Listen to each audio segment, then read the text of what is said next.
साधन करने वाले को ये अनुभव होता है, जो सही साधन कर रहे हैं। पहला, काम क्रोध पहले जितने तूफान लेकर आते थे अब वैसा नहीं आते हैं। साधक को अनुभव होता है, जो सही साधन जिसका चल रहा है उसको यह अनुभव होगा। काम क्रोधादि दोष पहले जितना तूफान लेकर के आते थे, जितनी जल्दी जल्दी आते थे, अब उतना नहीं आते हैं। दूसरा, उनके वेग से जितना हम पहले दुखी होते थे उतना अब नहीं होते, अर्थात कम वेग से आने लगे हैं। तीसरा, पहले जितनी देर तक हम काम आदि के चिंतन में टिकते थे अब उतनी देर नहीं टिकते। ये 3 सुधार साधक में प्रारंभ से शुरू हो जाते हैं। देख लो अपने हृदय में, ये 3 सुधार प्रारंभ हो जाते हैं जिसका सही साधन चल रहा है। पहला, काम क्रोधादि दोष पहले जितनी जल्दी आते थे, जितना तूफान लेकर के आते थे, अब उतना नहीं आते। दूसरा, जितना व्यथित करता था वेग, हमें परेशान दुखी करता था, आता है पर उतना नहीं दुखी होते, वेग सहने लगे हैं। तीसरा, बहुत देर तक बहुत समय नष्ट होता था, इनमें लड़ाई होती थी, अंदर से चिंतन होता था, व्याकुलता होती थी, अब उतना नहीं, गया आया विवेक से नष्ट कर दिया। उपासक में अगर ये 3 बातें आने लगी हैं तो ये मिट जाएंगे, धैर्य रखिए। अगर ये 3 बातें आपके अंदर आ रही हैं, आपको दिखाई दे रहा सुधार है, तो अब इसका आखिरी कनेक्शन है, मैं शरीर हूं या शरीर मेरा है, काट लो, ये सब खत्म हो जाएगा। पर पहले ही आएगा, क्योंकि साधना प्रारंभ शरीर को लेकर के ही होती है, और इनकी बिल्कुल भी स्फुरना ना रहे, इनसे संबंध रखना नहीं है, तभी इनकी स्फुरना बंद होगी। मन बुद्धि में तदात्म, शरीर में तदात्म, फिर आप इनको जीत लें ऐसी सामर्थ्य आप में नहीं है। जैसे जैसे भजन मार्ग में आगे बढ़ते हैं वैसे वैसे कम होते जाते हैं। जहां एक काम आदि विकार कम होने लगे तब साधक को परमात्म शक्ति का और अनुभव होता है। उसी शक्ति से, विवेक शक्ति से शरीर संबंध को ही हटा देता है। मैं कोई शरीर थोड़ी हूं जो मांग हो रही है अंतःकरण और शरीर की है, नहीं, इसको धर्म में लगाना है, प्रभु में लगाना है, नहीं नहीं, शरीर राग मिटा, विकारों की कोई गुंजाइश ही नहीं है, तभी वो रास विलास का अनुभव करता है। 5 भूले देह शुद्धि, तब छठे भावना रास की। पहले तो ये प्रपंच हटे ना, राग हटे ना भोगों का। कभी कभी साधक को ऐसा प्रतीत होता है कि काम क्रोध का वेग पहले से भी अधिक आ रहा है। इसका 2 कारण हो सकता है। पहला है कि आपको साधन करते हुए कोई भारी कुसंग हो गया। देख लीजिए, साधन करते हुए आप में कोई कुसंग जागृत हो गया, किसी ऐसे दृश्य को देख लिया, ऐसा संभाषण कर लिया या कुछ ऐसा, तो आपको लगेगा कि पहले से भी भयंकर विकार आ गया, कुसंग। अगर ऐसा नहीं हो, आपका साधन ठीक चल रहा है और फिर आपके अंदर ये बात आई है, तो कह रहे हैं कि जब भोगासक्ति मिटती है तो साधक की बुद्धि पवित्र होती है। पवित्र बुद्धि में थोड़ा भी स्फुरण पहाड़ जैसा नजर आता है, थोड़ा भी दोष उसे बर्दाश्त नहीं होता। अपवित्र बुद्धि में पहाड़ जैसा दोष भी तिनके के भी समान नहीं लगता, पवित्र बुद्धि में तिनके के जैसा दोष पहाड़ जैसा लगने लगता है। वो साधक हाय हाय करने लगता है कि पहले इतना गंदा नहीं था जितना आप गंदा विचार आता है। ये उसकी बुद्धि की पवित्रता है।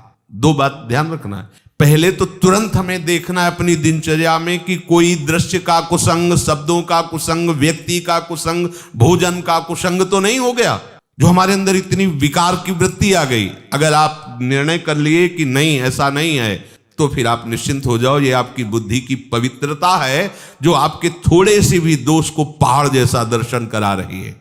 अंतःकरण जैसे जैसे शुद्ध होता है तो साधक को थोड़ा सा भी विकार सहन करने की वो असहनशील हो जाता है। ऐसी बात कैसे आ गई मेरे हृदय में? ये पवित्रता का लक्षण है। ऐसा कैसे हो गया? मेरा मन कैसे राजी हो गया? नहीं, हाय हाय मच जाता है, ऐसा कैसे हो गया? तो उसको लगता है कि बहुत हमारी बुरी दशा है, यद्यपि उसकी बहुत पवित्र दशा। अंतःकरण इतना निर्मल हो रहा है कि वो छोटी सी स्फुरणा को भी बर्दाश्त नहीं कर पा रहा है। यत चेत शाम, जब तक साधक शरीर और इंद्रियों से सुख भोगने के लिए लालायित रहता है, साधक की बात कह रहे हैं, संसारी तो रहता ही है, तब तक उसका असत संबंध सर्वथा नष्ट नहीं होता, इसलिए उसका मन उसके वश में नहीं रहता। और जब साधक भगवत रस प्राप्त करने का लोलुप हो जाता है तो उसे शरीर और भोगों से संबंध मिटाना ही होता है, या स्वाभाविक मिटने लगता है।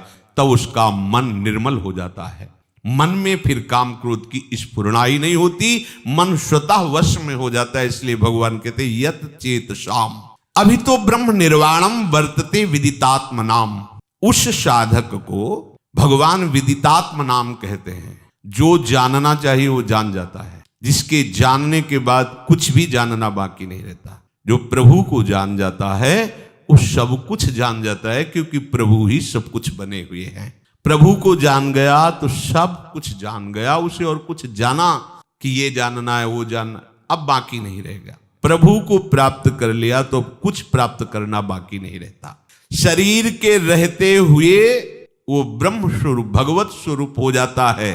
यदि ऐसा नहीं हुआ तो शरीर छूटते छूटते उसे बोध हो जाएगा भगवान की तरफ से, क्योंकि जीवन भर वो बहुत लगन से साधना की है, पर वस्तु की बोध वृत्ति नहीं आई तो भगवान कृपा करके अंतिम समय तक दे देते हैं। उसकी स्थिति में कोई अंतर नहीं पड़ता, वो जीते जी या शरीर छूटने के बाद दोनों एक ही गति को प्राप्त होते हैं। पर पहला है जीते जी भगवत साक्षात्कार हो जाए। स्पर्शान कृत्वा बहिर्बाह्यांस चक्षुश्चैवांतरे भ्रुवो प्राणापानौ समौ कृत्वा नासाभ्यंतरचारिणौ यतेन्द्रिय मनो बुद्धिर मुनिर्मोक्ष परायणः विगतेच्छा भय क्रोधो यह सदा मुक्त एव सः। बाहर के किसी भी पदार्थ का जो अंदर चिंतन नहीं करता, ध्यान दीजिए बहुत बढ़िया बात है। हम अधिकतर बाहर के ही चिंतन में अपना समय नष्ट कर देते। मंत्र चल रहा है पर चिंतन सब बाहरी हो रहा है, प्रकृति का, किसी वस्तु का, किसी व्यक्ति का, किसी स्थान का। आप देख लीजिए, हमें उपाय करना है बाहर के चिंतन को छोड़ करके अपने आराध्य देव के चिंतन में, बाहर के पदार्थों का, व्यक्तियों का, व्यवहार का चिंतन छोड़ करके। अब इस पे ध्यान दीजिए कि आप जब भगवत चिंतन कर रहे हैं उस समय आपका चिंतन क्या होता है। देखिए, कोई बाहरी व्यक्ति होगा, कोई वस्तु होगा, कोई स्थान होगा, अभी ठीक चिंतन नहीं। बाहर का चिंतन बाहर छोड़कर अपने आराध्य देव की चिंतन, ये तभी हो सकता है जब हमारा कोई संबंध नहीं, कहीं भी हमारा किसी भी व्यक्ति से, अच्छा आप ऐसा, अच्छा अमुक वस्तु, वो हमारे चिंतन में आ गई। अब हमें भगवत प्राप्ति करनी है तो बाहर के व्यक्ति, वस्तु, स्थान का चिंतन बाहर ही छोड़कर अपने आराध्य देव का चिंतन करना है। उपासक को अब अपना सेवा धर्म है, इसलिए इसकी विशेष आवश्यकता नहीं। उठते बैठते चलते फिरते नासिकाग्र दृष्टि रखनी चाहिए। ये शास्त्रों का स्पष्ट आदेश है, बहुत सी जगह ये आदेश दिया गया है, संतों ने भी ऐसा आदेश किया है। साधक को ऐसे देखने का नहीं है, संभाषण भी ऐसे, चलना भी ऐसे, किसी के नेत्रों में नेत्र मिलाने का आदेश कहीं शास्त्र साधक को नहीं देता है। नासिकाग्र दृष्टि रखे, इतनी दूर बस। आंख खुली हुई है, जब यहां आप एकाग्रता करोगे तो यहां शुरू हो जाएगा मंत्र। यहां आपको महसूस होगा कि आज्ञा चक्र आपका खुल रहा है। नेत्रों की दृष्टि नासिकाग्र, तो भौहों के बीच चिंतन प्रारंभ हो जाता है। बहुत इससे बल मिलता है। आप आंख मूंद करके मंत्र का चिंतन न करें, आंख खोलिए और ऐसे रखिए, तो आप देखिए फिर आप अक्षर अक्षर आपको दिखाई देने लगेगा। पर ब्रह्मचारी है तो ही टिक सकता है, नहीं तो जब ऐसे करोगे तो फटने लगेगा सर। इसके लिए हमें पावर चाहिए, वो ब्रह्मचर्य ही आपको पावर। अरे ये सब भगवत मार्ग की जितनी वृत्तियां हैं, इनसे एक एक वृत्ति संभालनी होती भगवत प्राप्ति के लिए। अब गाड़ी को तभी आप मार्ग में दौड़ा सकते हैं जब बढ़िया उसको पेट्रोल और डीजल आदि जो भी उसको चाहिए है। अब विषय भोगों में रत हो, कहा जाए नासिकाग्र लगा तो सो जाओगे, या तो सर दर्द करने लगेगा, नासिकाग्र दृष्टि नहीं रख सकते। मेरुदंड सीधी रखिए, कैसे रख सकोगे मेरुदंड, पावर ही नहीं रह गया शरीर में। सावधान रहिए, भगवत प्राप्ति के लिए शरीर है। नासिका में विचरने वाले प्राण और अपान वायु को सम कर ले, ये योग के द्वारा भी होता है और भजन के द्वारा भी होता है। जब कभी भाव आएगा, आवे तो अभी तो बेभाव हम चल रहे हैं, जो विषय आया हमें खरीद ले गया, बेभाव है, हमारा कोई मूल्य नहीं है।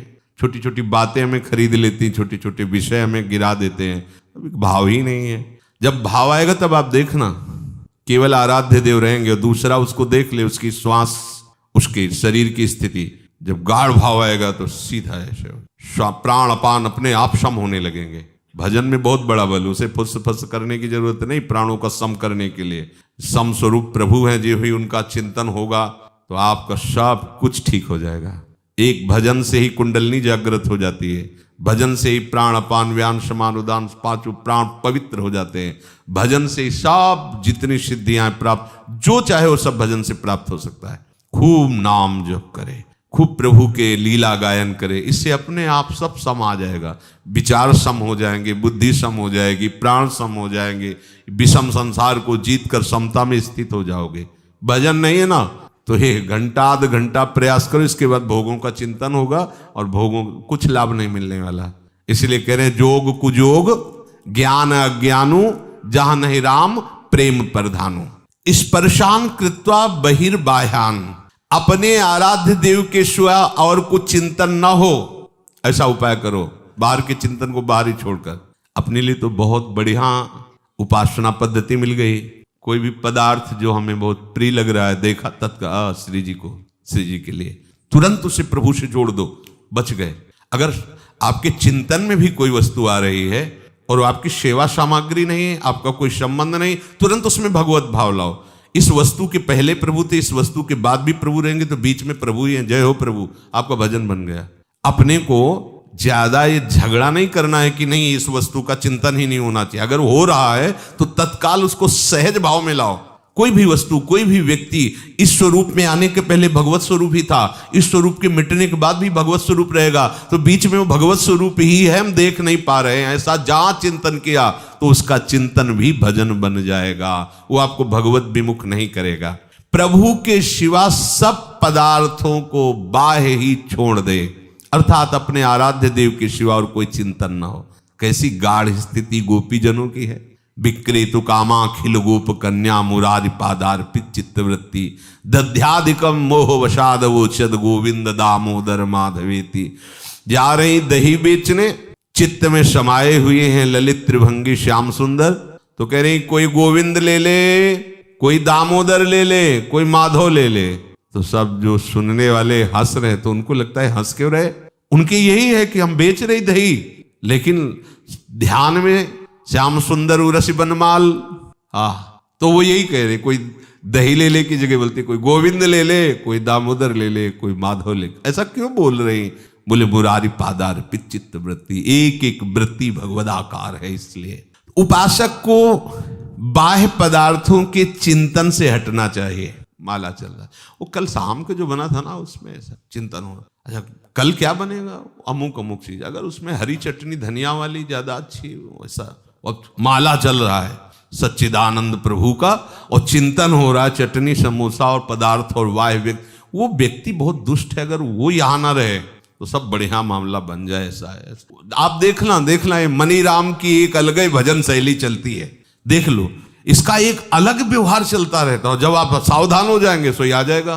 तो हर समय सावधान रहो, सेवा सुमिरन सावधान। बाह्य पदार्थों का संबंध सेवा से सहज में त्यागा जा सकता है। अभी जो बताया, सेवा भाव में उसे ले आओ, भगवत भाव में ले आओ। जो भी व्यक्ति वस्तु स्थान भगवत भाव, जो भी वस्तु प्रिय सेवा भाव, स्वामी जी के चरणों में अर्पित कर दो। अगर आपको प्रगट में नहीं मिल रही तो जो चिंतन में किया उसी को अर्पित करो। गरम गरम जलेबी, हाँ ठीक है, पाओ श्री जी, उसी से। अपना तो भजन इतना सरस है, अपने को कोई फंसा ही नहीं सकता। अगर आप ये सीख जाएं तो सखियों से चतुर और कोई नहीं है। चतुर शिरोमणि प्रियालाल को भी सुख पहुंचाती हैं। अपने को कोई नहीं फंसा सकता, न कोई विषय, न कोई पदार्थ, न कोई व्यक्ति। बस आप चतुर बनिए। जो व्यक्ति वस्तु विषय स्थान आए, सेवा लायक नहीं है तो भगवत स्वरूप, और सेवा लायक है तो उसी समय सेवा में समर्पित कर दो। बाद में जो होगा वो अलग चीज है। उसी समय मानसिक सेवा प्रारंभ हो जाएगी। उसी समय सेवा, खाली मत रहो। बाह्य वस्तु आई तुरंत सेवा में अर्पित करो। वह व्यक्ति आया समझ में नहीं आ रहा, भगवत भाव कर लो, वो आपका भजन बन जाएगा। नहीं, माला चलता रहता है और विषय चिंतन होता रहता है। तभी सिद्ध महापुरुष कहते हैं, माला फेरत जुग गया, फिरा न मन का फेर, कर का मन का डारी दे, और मन का फेर। वास्तव में बाह्य पदार्थ बाधक नहीं है, बाधक है बाह्य पदार्थों से अपना संबंध करके चिंतन करना। समझो कितनी सुंदर बात है। बाह्य पदार्थ हमारे भजन में बाधक नहीं है, बाह्य पदार्थों का भोक्ता बनना बाधक है। जो हमें प्रिय उससे राग, जो अप्रिय उससे द्वेष, राग द्वेष जनित पदार्थों का, व्यक्तियों का, वस्तुओं का चिंतन होना, यही हमारे परमार्थ में बहुत बड़ी बाधा है। और उसे प्रभु में ले लेना बहुत सरल है, चतुरता पूर्वक करो।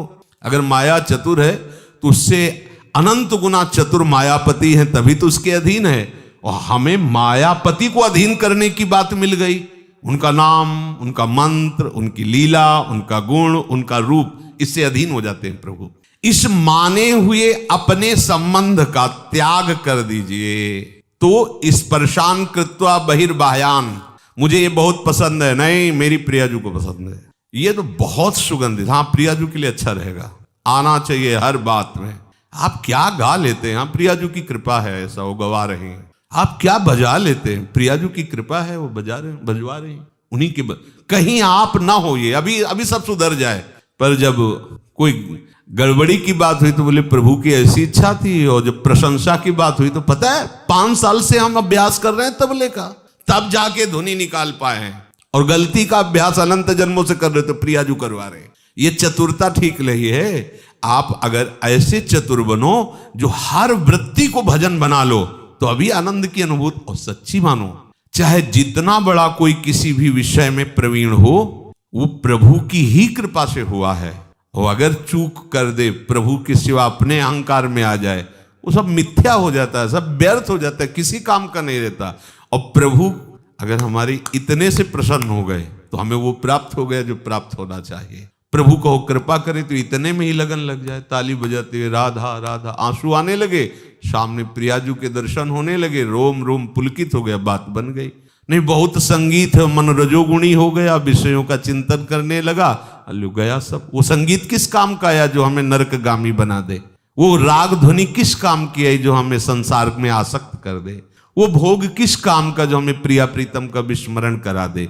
उपासक को चतुरता पूर्वक उपासना की सिद्धि के लिए हर वस्तु, व्यक्ति, क्रिया को भगवत स्वरूप बनाना है, भगवत अर्पण करना है।